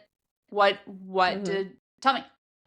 What do you know? And then What did you see? I started to wonder if it was something about Thorne or Cassandra because she mentions like deja vu feelings. So, yep, absolutely. But also at this point, I'm like, is Baylor going to like kill her because she's the heir and he's going to try and take her power? I assumed remember how he said he wanted children? Yeah, but he still has Bridget. Or I don't know, yeah. Yeah, but he said he wouldn't have children with Bridget. I think he needs to I thought he needed to like marry her and have kids with her in order, and then I thought he could do it because then there would be an heir too. Yeah, that's true. But yeah, either way, I still was convinced that like Baylor was gonna like do that shit. Yeah. So speaking of Baylor, Ivy now goes to see him and finds Bridget coming out of his office, and we're like, ugh, fuck you, girl. But she's all pissed at Ivy. She's like, you just got everything that you wanted. Like, my father's dead, and blah blah blah. And then Ivy brings up how yesterday was the anniversary of Leona's death, and Baylor just does not want to talk about it. And she pushes him on whether or not he'll remove her collar. He's like, so are you going to do it? Are you going to take what Thorne asked and remove it? And he refuses to answer, but we all know, like, he's not going to do it. No. And then Ivy tells him she doesn't love him. She never did. And then he hits her. You're like, oh, you asshole. But they're interrupted by Remy, who claims that Ivy is the angel of mercy. He's like, I know who it is, and it's Ivy. And we're all like, oh. And we're like, Remy, you just turned on her because you belong to the Whisperer now. You are a Forsaken. But it turns out, as we mentioned, the Whisperer has already claimed control over Remy at the ball when he was like looking at her collar and stuff. And he actually is the one who killed her father. And you're like, oh, Remy, no, Remy. And he claims that he saw Ivy exiting her father's room covered in blood. So we're like, no, you didn't. That's not true. That's a lie. So Baylor uses this to put Ivy under supervision and uses the collar to order her to remain in her room until he comes to get her.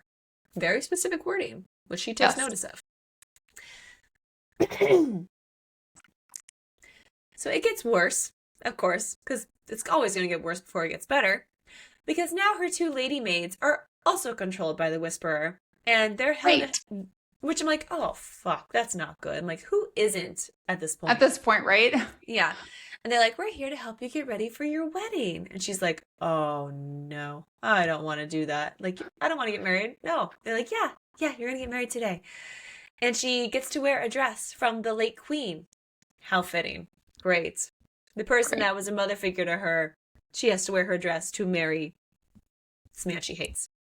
Great. So Morwen also mentions how the collar doesn't belong to you, Ivy. You need to give it back. And she's like, I would love to give this thing back. I would love it. I don't want it. But that's when Ivy starts putting together this little plan to use her shadow self to go to Baylor at the wedding while the real version of her escapes. So right when she's like about to lose connection to her shadow self, she like, uses it to like go and get married. And she's just like, she literally has her shadow self stab the king in the eye. And we're like, oh. Like literally she can feel it. She's just like, hi, yeah. And then the shadow self like disappears and it's like all hell's about to break loose. And Thorne immediately takes her to Della's. And we're like, oh fuck. What is about to happen? A lot of shit. So at Della's, Darrow gives her a tonic to help with like, she's like very drained at this point. It tastes horrible. He's shocked to see Thorne touching Ivy and starts to say, she's your, and then he cuts himself off. And I'm like, she's his what? What, Darrow? Wait. And then Ivy reminds Darrow that the king can track her, so he puts together an enchantment to stop it. Nolan shows up, and he's a member of the Forsaken because his eyes immediately go to Ivy's collar. So they hold him hostage. Ivy goes in this crawl space with Thorne to kind of wait it out, and then fucking Baylor activates the collar over and over and over again, just continuing to suffocate her. Della ends up bringing some tea from Darrow to help with the pain and to let Thorne know that Griffin and Thea have arrived. Della finally apologizes for not having like done more after Leona's death to help Ivy. Not that I think she really could have. Yeah. Nolan supposedly knows where the Alnova is, but will only tell Ivy. And he says, in a creepy way, it's where he first saw her, meaning the creepy dilapidated house. Ew. Then Thea tenses when she learns that the Almanova can remove Ivy's collar. And Griffin seems pissed that he didn't tell them about that piece of information before. And I'm like, interesting. What do you guys know that you're not What do sharing you- with the class? Exactly. Darrow reminds Ivy that the spell to prevent her from being tracked is tied to the building, so once she leaves, Baylor can find her. And I'm like, great. Ooh, He does have an air tag on her. he does. He does. It's in the collar. So Thorne flies Ivy to meet up with the others. And she does not really love this whole flying experience. She's just like, I just was not built for the skies, man. Like, But once they're all together, their plan is to get to the house and kill any Forsaken that get in the way, because apparently once the Whisperer has gotten a hold of them, they can't be saved. Like, they are literally Forsaken. They're gone. So we're like, that's not great news. Because there are a lot of Forsaken that are just like hurting towards them. Like, and Grell Darby is there, and he claims that what was broken will be remade. The first pieces will be reunited as we usher in a new era. He thanks you for offering your lives in service to his new mission. And you're like, fuck, what is happening? Ew. And then Darrow tells Ivy that if things go badly, she's going to have to run and not let them get her collar. I'm like, no shit, Sherlock. But also, what do you know? What do you know? What is going to happen? So crazy fighting ensues, and like there's archers, there's fire, you name it. Literally the Forsaken at one point start like sacrificing themselves to like literally snuff out the fire so that they can get to them. And you're like, this feels very reminiscent of like the Cravens, you know, like This is very fucked up. Yeah. very fucked up. And Ivy gets attacked by this Mendax, which is like somebody who can like has other mystical powers, basically, that she had seen earlier. And basically what they do is they can change your reality in your mind. And so all of a sudden she thinks that she's back with Clara, which was like her nanny, and like her brother and her father. And then all of a sudden she's kind of being like pulled back out of it with by Callum. We're like, oh, Callum, we love you. Thank you so much. And he killed the Mendax. So he's like, yep, saved your life. I got you. No worry, girl. But then he gets killed. And it's by the same creepy old lady that was like in the house singing songs. And I'm just like, oh, Ivy, you should have killed that bitch way back then. You should have killed her. But we're just like, Callum. He's dead. He's dead. And we're sad about that. But he like, you know, he fought to the occasion. He rose to the occasion and he fought back. And we're like, thank you. So once Ivy gets inside the house, she finds Remy, who knew she would come.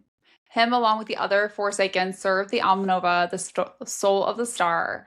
And then Ivy finds Thorne killing Darby and has the Almanova in his hand. And I was like, wait, what? You can then hold the it? sword, you can hold it. The sword tries to get him to kill Ivy, but Thorne is fighting it. And we get another potential breadcrumb when the Almanova says, when she learns the truth, she'll turn away from you. She could never accept you for who you truly are. And then Thorne uses the sword to take off her collar. Which I'm like, yes, right? Like, so he could fight it enough. Then fucking Baylor shows up and threatens to kill Thorne. Turns out the Almanova has been in Baylor's family for a long time. His grandfather created it. My mind is like exploding. Yeah, Only like, wait, what? those in his bloodline are able to withstand the Whisperers because he's the heir to the fucking goddess of illusion. And I did not see it coming. What? I screamed. Literally, I was like, are you shitting me? I was like, no. I was like, there's no way. No way. But then, like, when you start, like, when you go through it a second time, you're like, yeah, how did I not see this? Right? They're like tiny little signs. Thorne claims he would be able to sense if Baylor was an heir. But so like that's an important breadcrumb too, because he can sense heirs. But apparently he can't, because Baylor angered the fates and they're trying to deny him his birthright. Baylor goes to stab Thorne with the sword. Ivy steps in front of him and she fucking dies. And I was like, what? How many times has this girl died? This is third time. Life. Yeah, so you're like, so if she's not the heir of illusion, what is she? So she all of a sudden like feels like nothing and is told that she's done this before. Once, a very long time ago. And once again recently. She is like just like tethered to something. And then she wakes up in like a darkened bedroom and she can overhear Thorne and others talking. And that's when she realizes, I've died 3 times and I keep coming back to life. I can't die? I was like, are you a zombie? Like, what are you? Yeah, exactly. I'm like, what the fuck? And then Thorne and the others come into the room and they are just like, oh my God. It's like seeing Snow White all of a sudden being like awake in her coffin. They're just like, what the fuck just happened? And she's afraid, obviously, to tell them the truth. So she claims that perhaps I wasn't as badly injured as everyone thought. Like, I was only mostly dead. I wasn't all the way dead. Correct. I wasn't dead. I was dead. And then this newcomer, Clyde, comes in and he's like, well, if she were dead and isn't now, that can mean only one thing. And they need to see if she has blah, blah, blah. And then Thorne's entire mood changes. And he demands that she lifts up her shirt. And not in a sexy way. And you're like, no. And he's like, if you refuse, then we are going to keep you in this room until you comply. And so she's like, fine. So she lifts up like the back of her shirt. And that's when everyone, including Ivy, can now see this red tattoo in the shape of wings on her back. And you're like, what? Her middle name is Rose. She has wing tattoos. She's died multiple times. I'm like, oh shit. What does this mean? So apparently Thorne originally thought that Ivy was Mabon's heir, like the rest of us. And then that's when Ivy realizes that Mabon talking about he coming to see her wasn't Baylor after all. It was Thorne.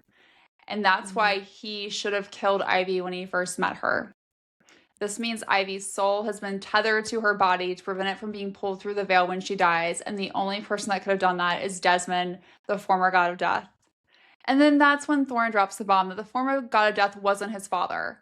It wasn't hard to pass off himself as the god of death since people in the Fifth Isle were desperate for an heir. Thorne's father is a god, just not the god of death. But Ivy is the true heir to the god of death, and she's just begun her ascension. And I'm like, what? What? Like, I knew this book was going to end on a cliffhanger. All good romanticies do, right? Mm-hmm. Did not see this one. But did not see this coming. My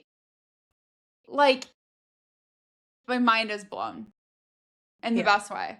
And like, I need the second book. I need it now.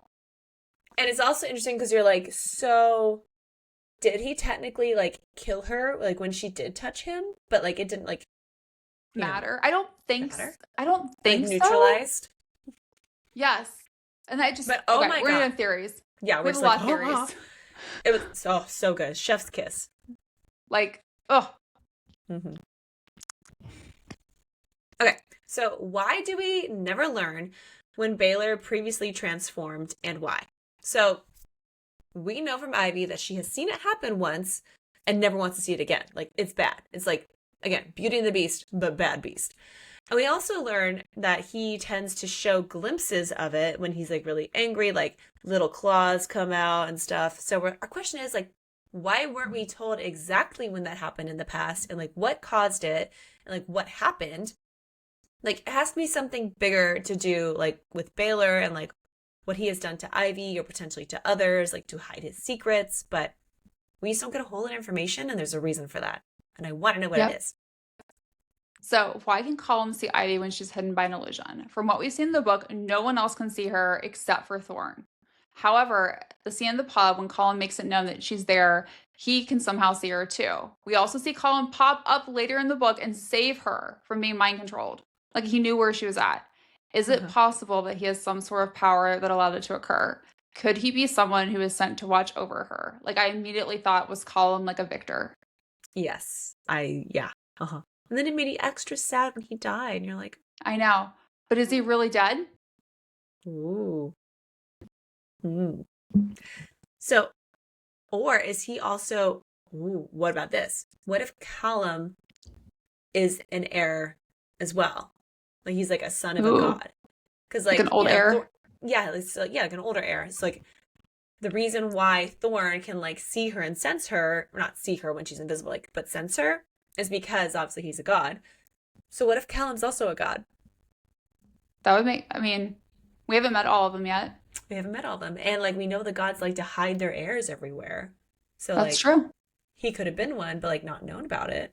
Possibly. That's very Who knows? possible. That's fun. Okay, but moving forward. Why was Baylor willing to exchange the Whisperer for grain? So, okay, that might have seemed like maybe that's originally what Baylor wanted from Thorne, but gotta believe his real ask later in the book when he mentioned having Thorne use the Almanoa to kill a prisoner, aka the goddess of illusion. I'm like, all right, so this was never really about grain. And even though, like, yes, the island is struggling and like everybody like needs food, we're like, don't think that's your real like reasoning for this. So again, Baylor does not give two shits about his people, only about himself. He's gonna pretend it's all for the grain and stuff, but no, he really wants a goddess to be killed, aka his mother. You're like, you're a Yep. douche. Is there more to Remy than we know? We think so because the scar on was like he had his throat slit, and that was mentioned one too many times to be merely a noticeable scar. He also refuses to tell Ivy how he got the scar, which feels like another breadcrumb that has a stronger meaning.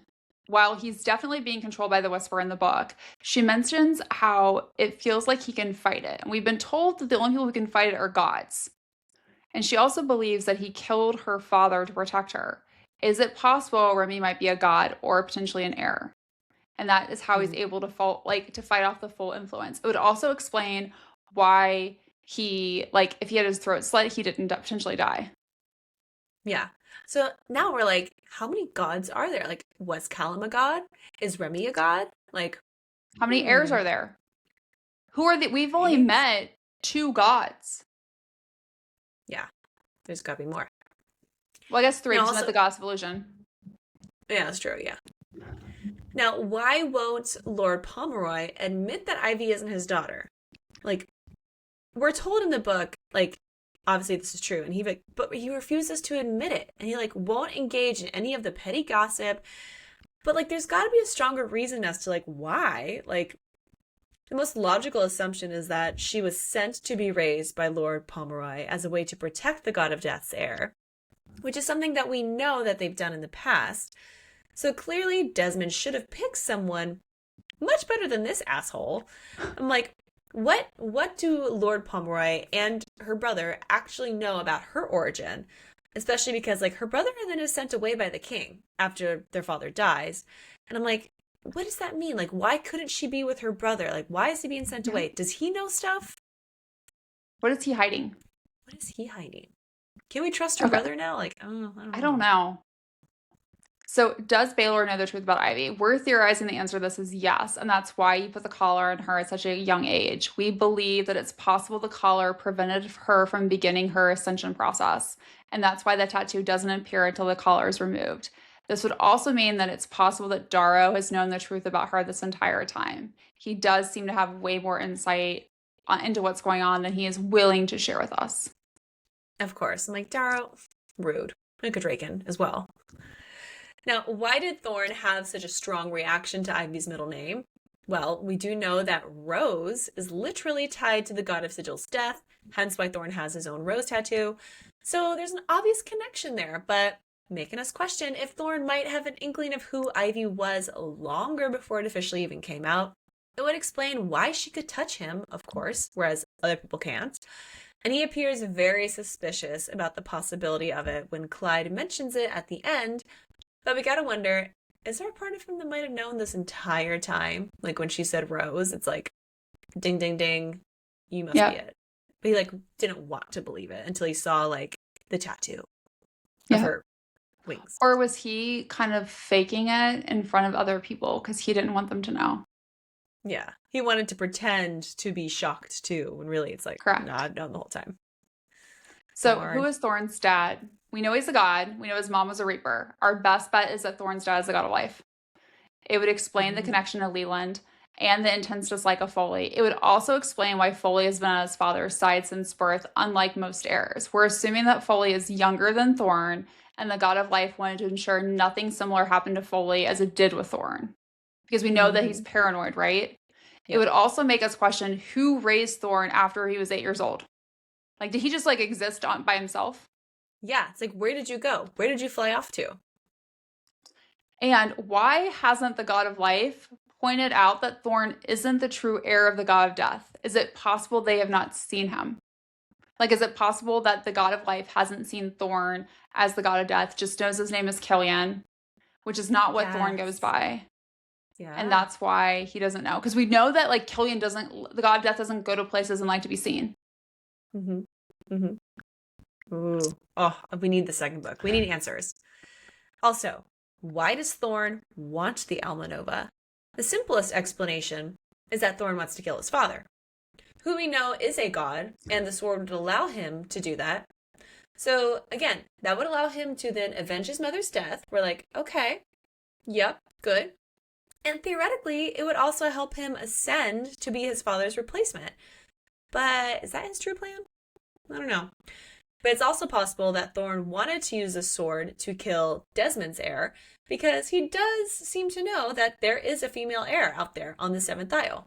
And he specifically asks Mabon about her, so he knows she exists. So is it possible he wants to cut out any potential person who could take away his ability to rule as the god of death? Like, he wants to be god of death, so he needs to take out the true heir. Before he knew who it was. Before he knew who it was, yeah. And then he's like, so, oh shit. Oh shit. What does the goddess Cassandra mean in her comment to Thorne? So at the ball, she tells him, while some futures are not set in stone, others are inevitable, you seek to alter a fate which cannot be changed. A couple different ways to interpret that statement.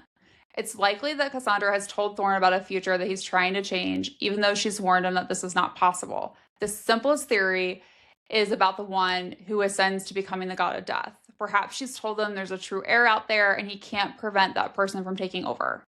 It's also possible that she's likely referencing his role as a potential heir to take over for his father, which seems slightly more likely because Cassandra also comments to Foley if he's actually sure he'll become a god someday because the future is rarely set in stone. So I think Thorne does not want to become the heir to the god of life. And so he's trying to change that by being the god of death.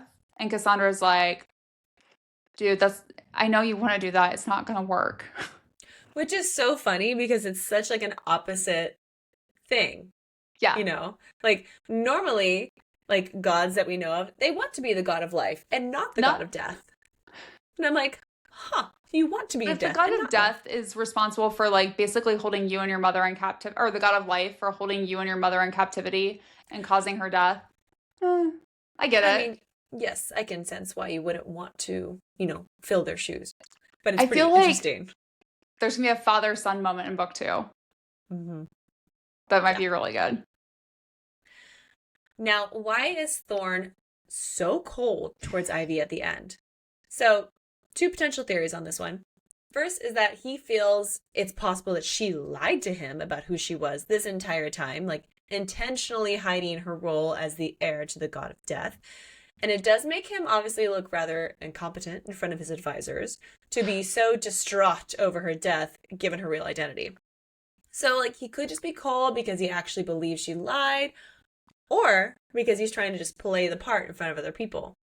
So the second theory then is that the Alma Nova is actually having an effect on him now.